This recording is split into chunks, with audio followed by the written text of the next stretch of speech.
What's up YouTube, Chicho Gamer here with another Minecraft tutorial, and in today's video I'm going to be showing you how to make a fish farm.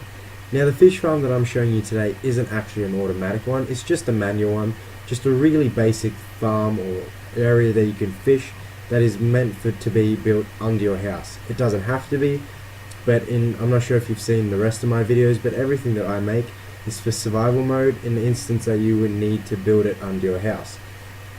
So all I've done here is pretty much made a small pond or small area of water to fish in using a fishing rod. Now obviously if you're in survival mode you don't have to make it as elaborate as I have. I've just made it look pretty and fancied it up just for the purpose of this video. But you can make it as simple as you want. It can be a little 4x4 block with water in it. Sorry, a 4x4 area with water in it, or anything at all. Now obviously when you're using a fishing rod they do break, and they're not that great. They do take quite a while to catch a fish, and there are a few varieties of fish, and depending on the rarity of the fish depends on how often you can catch that actual fish. Also, there is a better way to actually improve the efficiency of your rod, and that is by adding enchantments to it using an anvil, and I'll show you how to do that now.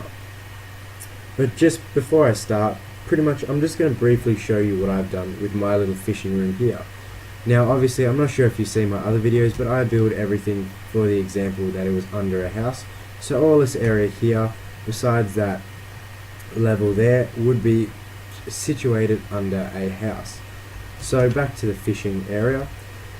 This fishing room is really basic, so I mean I've just prettied it up for the purpose of the video, but you don't have to make it this elaborate. As I said, it does take quite a lot of resources, but I'm not sure if you're familiar with fishing. However, fishing, you simply right click into an expanse of water. Now I've heard in forums and other videos and stuff like that having the water 6 blocks deep is actually more efficient or goes for better fishing. I'm not sure if that's completely true. I haven't seen results myself in determining whether the depth counts, but I'm not sure. You can do it if you want. So as you know or may not know, fishing is a really tedious process. You do have to wait for the fish to bite the hook. I'm not so sure if you can see from here, but my little float just out there is bobbing up and down, and you actually have to wait until a fish pulls that hook under the water. Now a while ago it was a lot harder to actually recognize if a fish took the hook or not, as it would just bob down for a brief second. Now there's cool little splashing animations. I'm not sure if you can see it on the screen now, but also if a fish is coming you'll see, I guess, a ripple of water coming towards the hook, and then it'll get pulled down. So that's how you know a fish is coming. Now as I said, it does take a very long time and depends on the fish or the rarity of the item.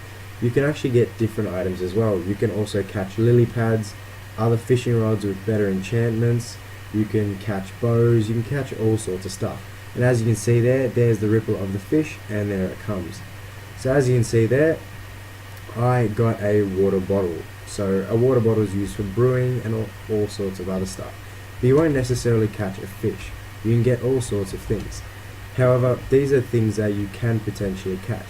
So you can catch, as you saw there, a water bottle, you can get fishing rods, you can get standard fish, you can get clownfish, you can get name tags, you can get lily pads, bows, salmon, enchanted books, and you can also get, I think they're pufferfish from memory.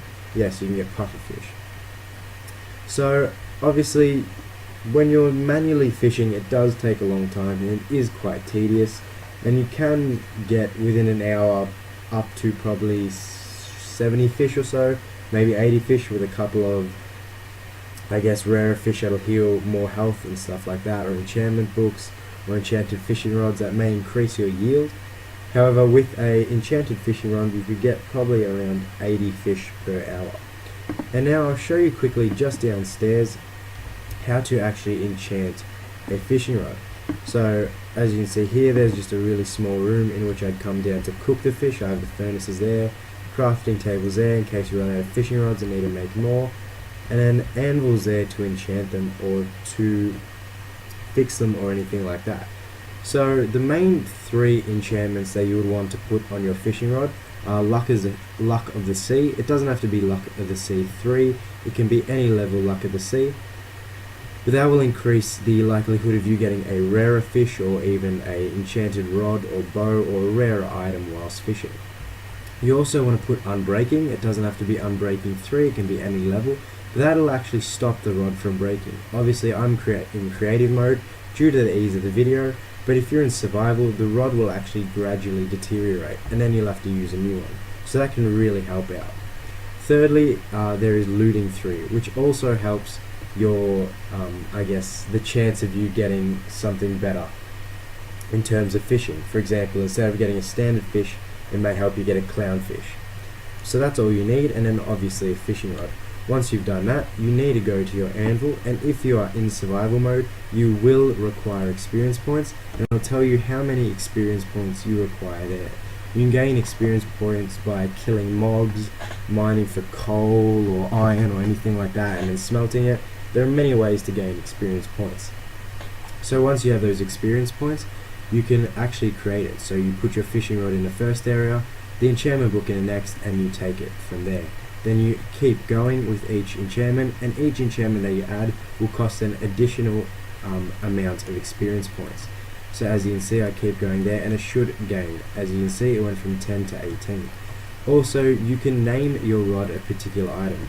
For example, once you've created your enchanted rod, you can put a code or anything so you know which rod that is. But in this case, I'm just going to call it Awesome Rod because it has all the enchantments. However, keep in mind, enchanting a rod does actually require experience, and quite a lot of it. So as you can see, I've got my rod there, and actually having this rod will increase the chances of you getting a rarer item or a better fish or anything like that. As I said, it still is a tedious process. It's not really going to dramatically increase. I mean, it will help you increase to get a lot more fish per hour or per half an hour or wherever you're trying to fish, but as I said, it is still a really tedious process, and that's why I'm going to show you or demonstrate to you how to build another automatic fishing farm. So I'll show you in another video after that how to do this. So as you can see there, it's still, regardless of the enchantments, does take a while, hence the creation of the automatic fishing farm. So that's pretty much it from me, guys. That's pretty much the room you see there with all the storage there, and then downstairs you can have sort of your area where you cook the fish and all that sort of stuff. But yeah, that's pretty much it, guys, and I'll see you in the next video. Take care.